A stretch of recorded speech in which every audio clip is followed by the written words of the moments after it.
L'esclave ne demeure pas toujours dans la maison. Cette maison, c'est l'Église. Et l'esclave, c'est le pécheur. Les pécheurs entrent en grand nombre dans l'Église. Le Seigneur ne dit donc pas l'esclave n'est pas, mais ne demeure pas dans la maison pour toujours. Lorsque le roi de toute justice sera assis sur son trône, comme le dit l'Écriture, Matthieu 25, 31, qui pourra se glorifier d'avoir un cœur pur? Qui pourra se glorifier de ne pas être souillé par le péché? Où est donc notre espérance à nous qui ne sommes pas sans péché? Écoute ton espérance, mais le Fils y demeure pour toujours.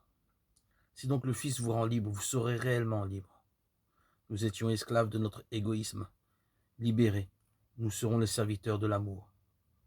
C'est ce que dit l'apôtre Paul. Vous, mes frères, vous avez été appelés à la liberté, mais que cette liberté ne soit pas un prétexte pour satisfaire votre égoïsme.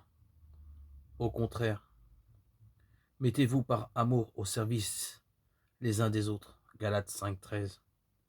Un chrétien ne peut pas dire « je suis libre ». J'ai été appelé à la liberté. J'étais esclave, mais j'ai été racheté et suis donc sans entrave et je peux faire ce que je veux. Que personne ne s'oppose à ma volonté. Je suis libre. Non, non. Si tu te sers de cette volonté pour commettre le péché, tu deviens esclave du péché. N'abuse donc pas de ta liberté. Au contraire, sers-toi d'elle pour éviter le péché. Tu seras libre si tu deviens serviteur affranchi du péché, si tu deviens serviteur de la droiture.